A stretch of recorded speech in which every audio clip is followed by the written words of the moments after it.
Hello everyone, GenmaTheSamurai here, and welcome back to this part of Metroid Prime. Alright guys, so, last time we arrived at the frigate Orpheon trying to figure out what the space pirates were up to.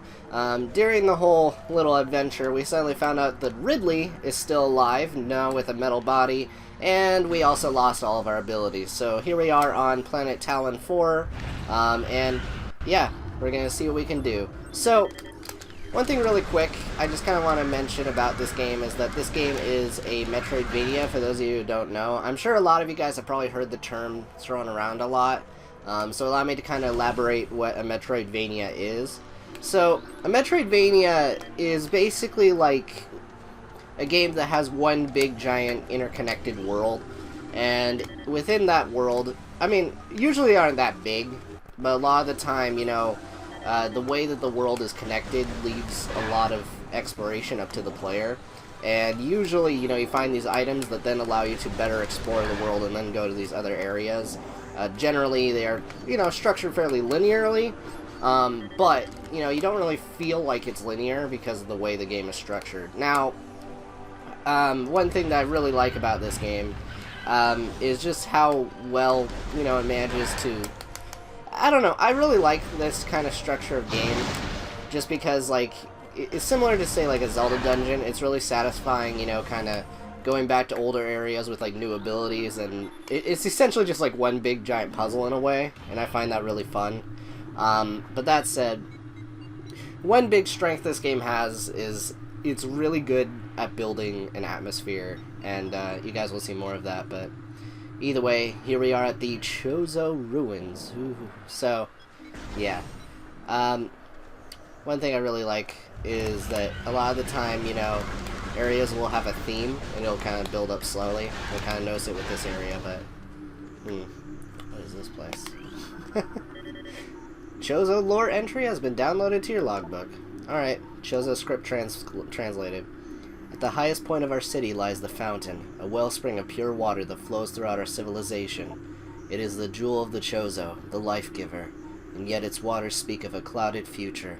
As we come to understand the paths of time and space more clearly, we have begun to glimpse through rough tatters of past and future, glittering behind reality like soft lights behind a curtain.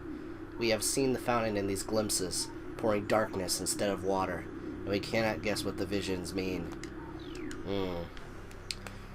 Alright, well, here we go.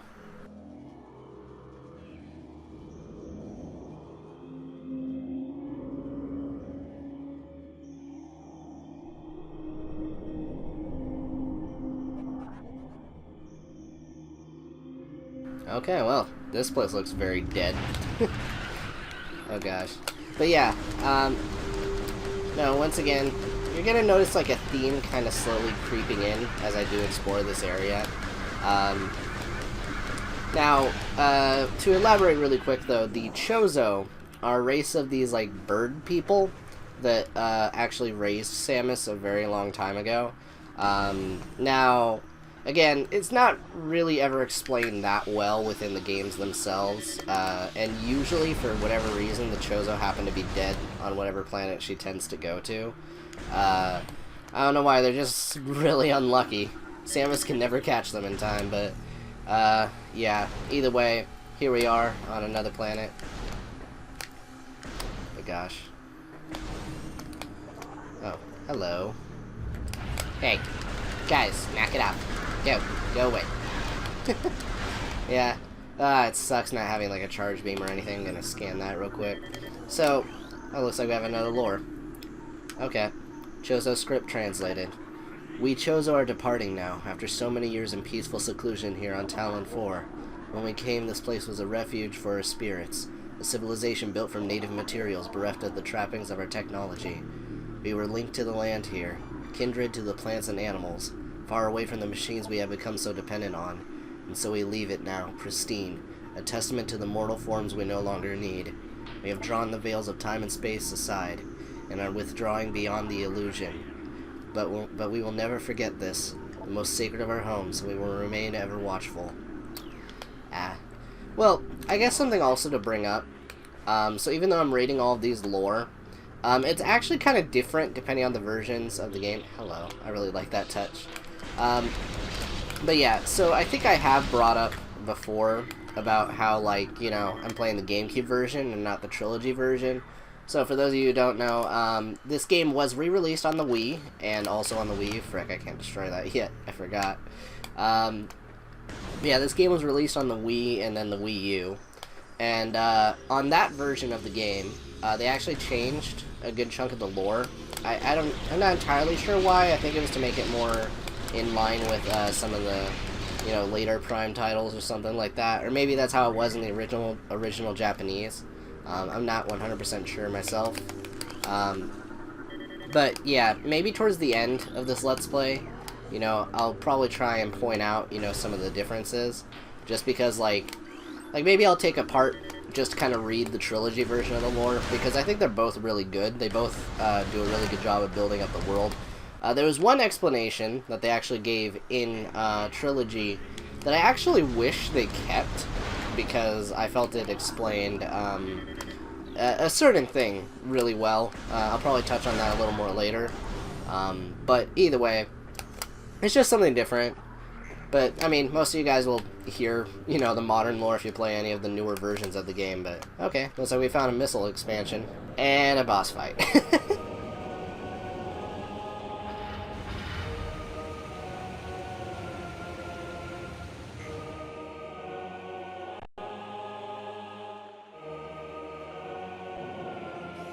Hello, boss.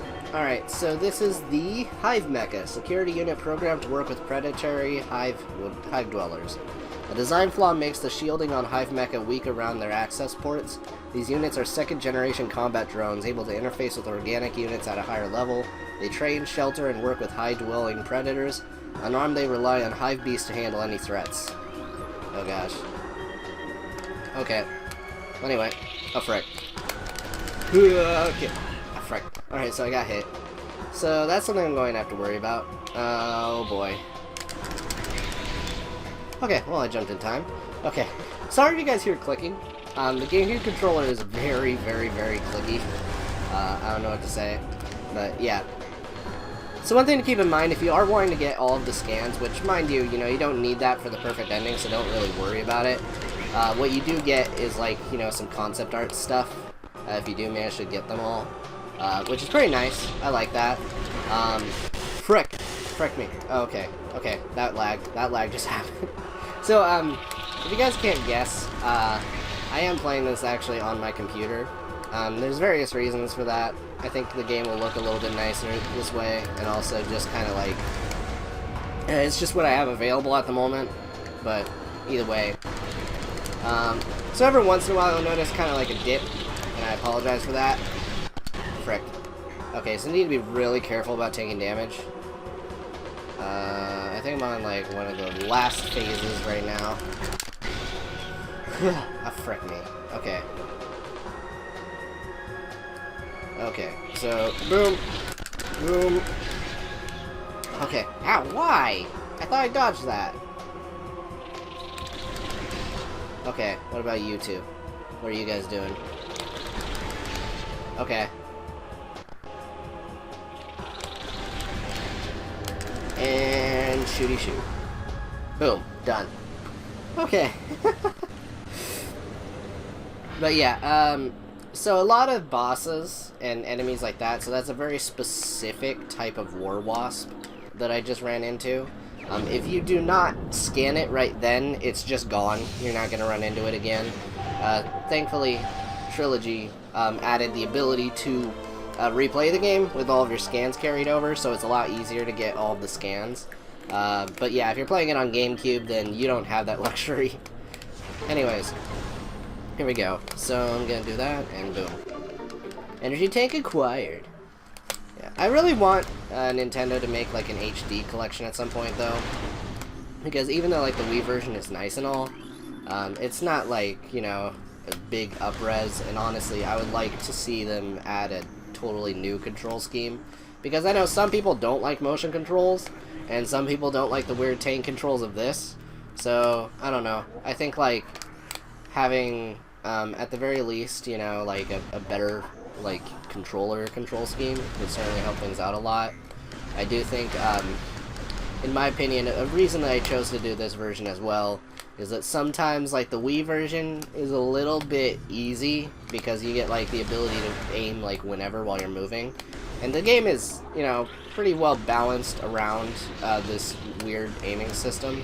So if you aren't, you know, rolling with it, then really, like, you know, you're just kind of... I don't know what I'm trying to say here. But I guess what I'm trying to say is that if you are playing on the Wii version, you know, the better aiming, I think, makes the game easier, in my opinion. Now, you know, it controls better, depending on your preference, but I don't know. Either way, I'm going to go in here, and looks like I found a map station, which I already scanned, so that's good. That's one of the missable things you can technically, you know, not run into again. I also need to remember to scan a locked door at some point.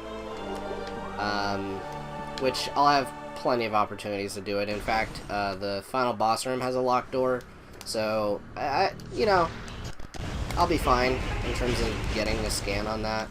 I just need to, you know, remember in the last minute, of course. So, anyways, let's go over here.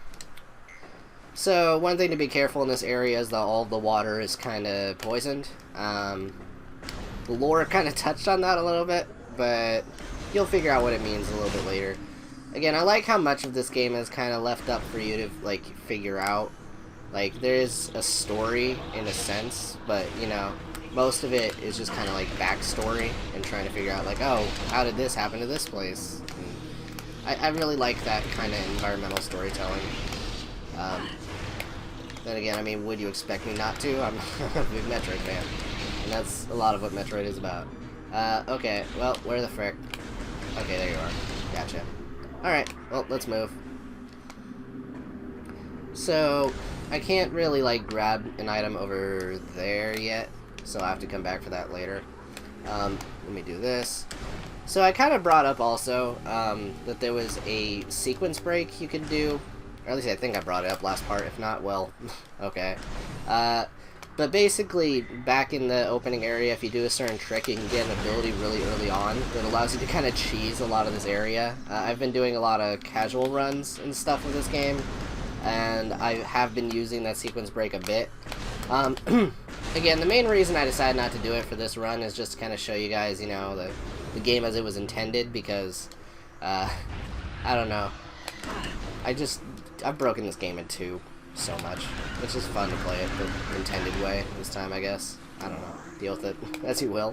Frick! Okay, I need to pay more attention. Okay, where the frick? Ah, jeez. Okay, that came up real fast. Okay. Alright, could you guys not? Alright, we're good. Okay. So I'm trying to conserve on HP, for obvious reasons, because I'm going to be running into another fight in like a second. Okay. Boom. Okay, here we go.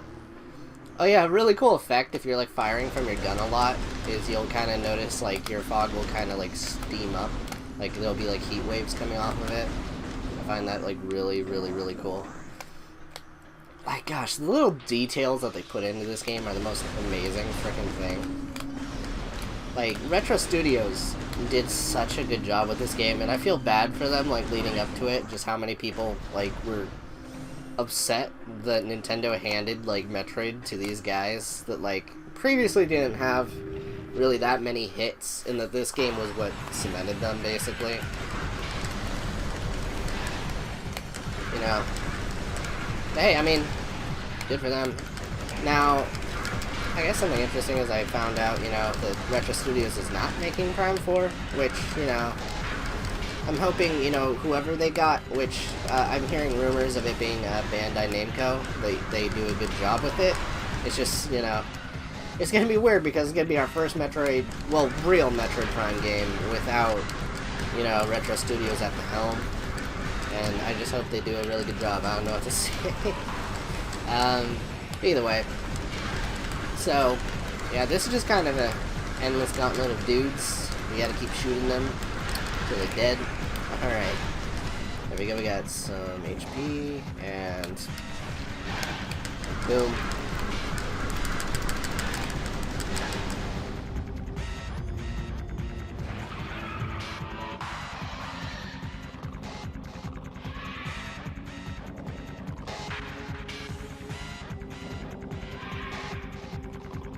Well, ain't you fun looking. But yeah, this is the plated beetle. Well-armored burrowing insect, vulnerable only in the rear abdomen. Alright, that's all you need to know about this guy. This guy is really easy. Basically what you do is you wait. Boom. Okay. And then rinse repeat. Yep. So, one thing about hard mode that I was about to bring up is that you take like double damage and enemies take like way more damage, you know, to be able to die. And so, because of that, fights go on much longer in hard mode. But either way, here we go.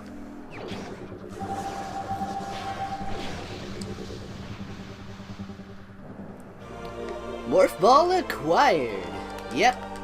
So now we're going to be able to roll around at the speed of sound. And we got places to go. We got to follow that rainbow. Anyways, let's go. So, some of you guys may have been noticing, Genma, you're just skipping all them save points. Like, I know. I just know what I'm doing, okay? I also want to be a show off. I don't know what to say. But either way, let's go. So, yeah, right up there's a missile expansion, but we can't get that yet. If I did do that sequence break, though, I would have been able to. Same with that item over there. But either way, we're going to have to go around the long way. So, let me go over here, and boop. Gonna shoot that thing, and yeah, it's going to move on. So I think my parts are going to be, like, slightly longer than my parts in my previous playthrough.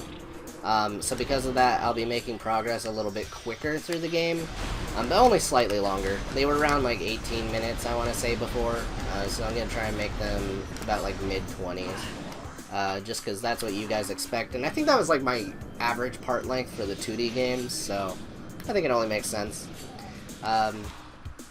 So I'm also recording this pretty shortly after the previous part that you guys saw, so a lot of you guys, you know, I don't know how many of you guys from my 2D Metroid Marathon are still around. If you guys are, I hope you guys are enjoying this playthrough. It's been a really long time coming. The 2D Metroid Marathon was, like, really fun. I had just such a blast going through all of those games, and it was really cool, you know, experiencing them all in, like, a timeline fashion, because, like, I rarely ever do the Metroid games that way. Usually I just kind of play my favorites, and, frick. Well, I'll run into another one. Yeah, I usually just kind of play my favorites. Some of them being, like, Metroid Fusion and Zero Mission, and actually I really like pretty much all of the 2D Metroid games. They're sick. But, let me scan that guy. Okay, scan that. Alright, cool. So, anyways, around this room is a puzzle, but we won't be able to really progress until we get certain abilities, so we're gonna actually head down here and get ourselves moving. So, I don't know how you guys are liking this playthrough so far. I'm having fun revisiting this game. I love the fog effect. It's so cool. But either way, here we are. Right, so there's some of those guys right now. Sweet. So I got that guy over there. Shot. And I can't really get those items, so I'm actually going to head over here. And yes, I know there's a save point right back there. Genma, what are you doing? We're just moving on. Don't worry, I'm going to end the part off actually pretty soon. So let me shoot this, grab that, and cool. Frick. Okay. So, in this next room is going to be another little puzzle, so we're going to have to solve that. Really quick. Okay, cool. I have that scanned. I'm going to shoot that. And boop. Okay. So, I'm going down the bottom path first, just because it's going to be a little bit faster. But yeah. So, I am looking forward to playing the other two Prime games, you know, when I get the opportunity to. I think one thing you guys might be appreciating, or maybe you guys haven't even noticed yet, I am trying to do this playthrough in 60 FPS. Now, the thing is, this game isn't exactly like HD, so I don't think there really is much point like going full HD, plus my internet is not exactly the greatest, so probably the best I could afford is like, you know, 720, 60. But even still, I really like how well this game runs. Like, it's just such a good freaking game. I don't know. This is one of those games I could just gush about forever. You just gotta be like, hey man, Metroid Prime, if you guys haven't played it yet, you guys should. But okay, looks like there's another bit of lore before we collect that item. A new Chozo lore entry has been downloaded to your logbook. We have returned to Talon IV, born here against our will by a great cataclysm from the reaches of space. A meteor came, casting a dark shadow of debris over the land with the violence of its impact. Though we perceived this from beyond space and time, it was but a curiosity, a brief flare in the infinite march of the universe. But the meteor brought with it a corruption. A great poison burst forth onto the land, clawing at life with such violence that we were ripped from our peaceful state and find ourselves wandering as shadows of the mere mortal forms we left behind, searching for why we are here. How did you write that, then? But, anyway, I joke. There's something really interesting about the Chozo. I think I wanted to make a video about it at one point, but I decided against it because I'm not much of like a theory guy, but... Oh. Hello. So, did I scan one of you guys yet? Okay, yeah. So, they are called ions. Wow, I made it through that. Go figure. Okay. Anyways. Yeah, so I kind of have a theory about, like, the Chozo and a way of a lot of their technology works. But at the same time, it was the most nerdy freaking thing. But then again, you guys know me, so is that really a problem?